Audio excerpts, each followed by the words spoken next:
All right, guys, what's going on? Welcome in. So, look, the Jets are on a short week. We're taking on the Indianapolis Colts Thursday Night Football in Indy, and I wanted to bring on my buddy Derek from the Bring the Juice podcast, an absolute grinder, right? 12-hour workday. You're in the car. You're doing this collab, dude. I appreciate you, man. Hey, absolutely, man. I appreciate you having me on. So the Colts have been up and down the season. They've had some pretty solid wins. They've had some pretty disappointing losses as well. They've had some, highs on offense, highs on defense, but there's also been a couple letdowns as well. Where do you stand with this Colts team right now? Playoffs last year, but where do you stand with this squad? It's not looking like they're 100% guaranteed to make it this year. Yeah, right now, this team's got a lot of different parts to it than what it had last year. Last year, it had a lot more of the veteran experience and a lot of different areas of the football game where it matters. A lot of that being on the defensive line and certain parts in the linebacker room and, that sort of thing when it comes to the wide receiver group and, things like that. And right now, this Colts team, they basically are what they are. They are a team that beats up on bad teams and just loses in the worst way possible against good teams. And that frustrates me so much because there has not been a game this year where the Colts sat back and said they couldn't have won any game this year. They played the Seahawks, only lost by 12 points, the season opener of all things. The Los Angeles Rams only lose by 3 points. If Carson Wentz had been healthy on that last drive and would have been able to play, then I think we probably would have won. And Tennessee lose by one possession each time. You lose to the Ravens in overtime. It's just like, all these opportunities. The Colts hang in every game they're in. They just can't close the deal on big teams. And, it's been rough this season so far, but I'm still a Colts fan through and through. And, I'm still rooting for these guys, still hoping for them to get as many wins as they can. Man, like I look at the Colts, I look at the Colts fans and I feel like you guys are spoiled, all those years with Peyton Manning, all those playoff experiences, a Super Bowl win. Like, yeah, I'm looking at this Colts team right now, and I guess you perfectly described an average football team. To me, that sounds like an average team. They beat the teams that they should beat. They lose against teams that, they might not have as much talent against and whatnot. But look, I really like this Colts squad, like from their coaching staff. I'm a big fan of Frank Reich. I really like Matt Eberflus. I actually wanted the Jets to hire him back in the, process in the offseason. But I feel like a huge topic of conversation amongst Indianapolis has been the quarterback position. Is Carson Wentz going to be the franchise quarterback? Is he going to be here for the next 10 years? All that good stuff. But you watch Phillip Rivers last year. Obviously, he had his struggles. He turned the ball over, kind of same old Phillip Rivers. How is there a drop off? What's the main difference between Phillip Rivers and last year's team that won, I think, 11 games, and this year with Carson Wentz, who's not really turning the ball over that much? From what I've seen from Carson, he's played pretty well, but it just doesn't look like it's translating into wins. What's the difference there? Yeah, honestly, I don't really think there has been too much of a difference between the two. Both had their troubles early when they were trying to get adjusted to the offense and how they wanted the game to go down. What Carson Wentz provides you that Phillip Rivers doesn't is being able to throw the deep ball. Being able to just throw a 50-yard bomb to a wide receiver down the field and place it right where they want it. Michael Pittman and T.Y. Hilton have loved it this year. There's been a lot of those so far, and it has really opened up the pass game for the Colts in ways that it didn't before. And you can use a little bit more of the Carson Wentz mobility in the play action and the RPOs, stuff like that. It gives you more of what Frank Reich wants to run his offense like. I loved that after this Tennessee game that Carson Wentz has 2 interceptions. It's 2 of the 3 interceptions he's had all year long.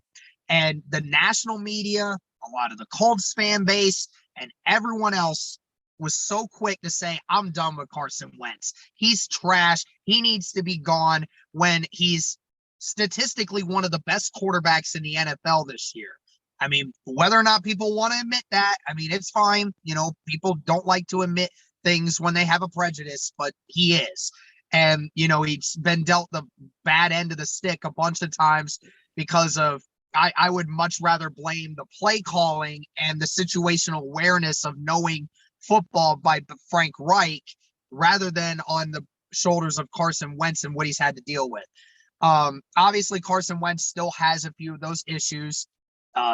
Obviously, in Tennessee this last week, forced the ball a couple times into situations he shouldn't have, and it helped cost us a game. But that's the first time that it's happened all season. Other than that, he's been very decisive and very accurate.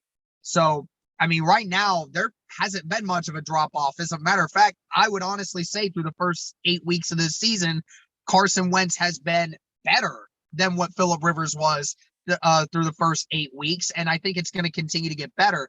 I think more of the issue is again, the situational awareness by the coaches has not been great this season. Play calling's not been good. The defense has had multiple times where they've allowed teams to come back into the game when Carson Wentz and company put them up in the lead to begin with. So, things like that happen, and, a lot of people are just trying to drag Wentz for it in the end.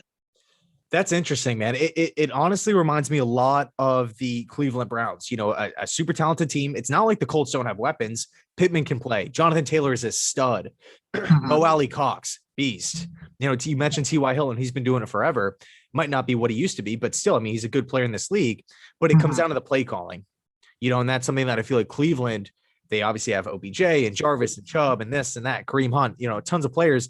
But it just comes down to the play calling. It's just like they're not. It's just not there.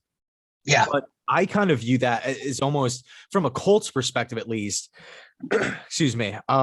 Almost as in they're a sleeping giant. Like, we know this team has talent. We know this team can win games. We saw it last year. We know Frank Reich is a solid head coach. Matt Eberflus is one of my favorite defensive coordinators.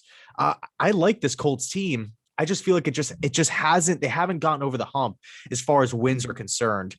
But what do you think the biggest weakness for the Colts is? What do you think the Jets can do Thursday night to have success against this Indianapolis team?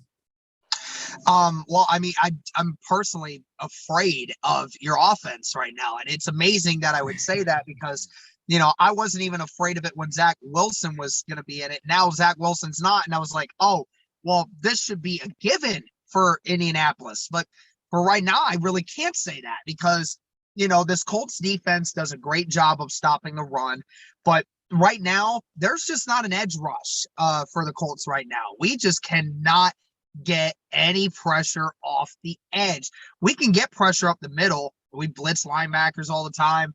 We have DeForest Buckner up the middle. You got guys like that. But Ballard took a chance and took a chance on saying we're going to let go of our experienced veteran edge rushers and we're going to just draft 2 new guys and hope for the future that they will be what we need. Well, that's it. They're the future, but they're not right now. They're not great right now. So they're really not doing much to help. And all the other edge rushers that Ballard has drafted over the last several years have not worked out. Tyquan Lewis, who's been one of the only few bright ones, just blew his knee out in the Tennessee game, and he's not going to be playing for the rest of the season. Kamoko Toure has been a huge disappointment. He's on the injury report every other week. And Ben Banigou, he ain't even playing. So I just like there's very few things that I just can't really wrap my head around. And, I've been saying it from the very beginning.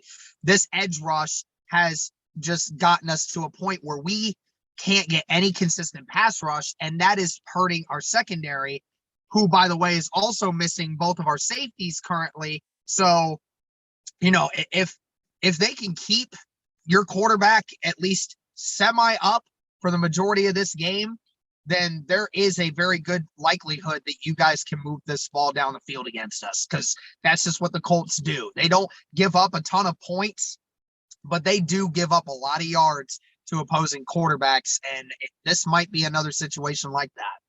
Interesting. So that was actually going to be my last question for you, but this just popped in my mind. Super quick one here. You were talking about the pass rushers. What's up with Kwity Paye from Michigan?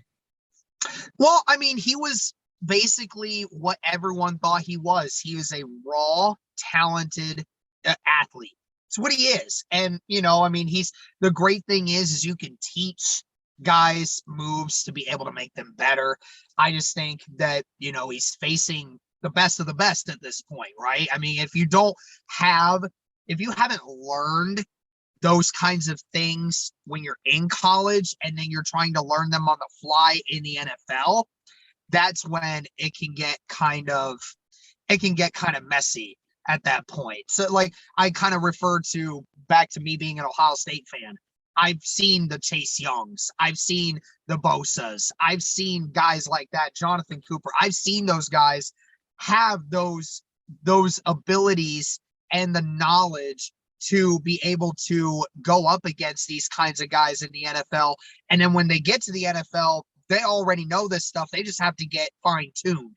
Well, Kwity Paye's learning it and getting fine-tuned right now. So he does pretty well in the running game. He does really well at setting the edge. That's where his strength and his speed comes in. I mean, he's just got to get better. He's got to learn some moves to get around these guys, but he has been getting slightly better, but it's still not what the Colts nation's really hoping for right now.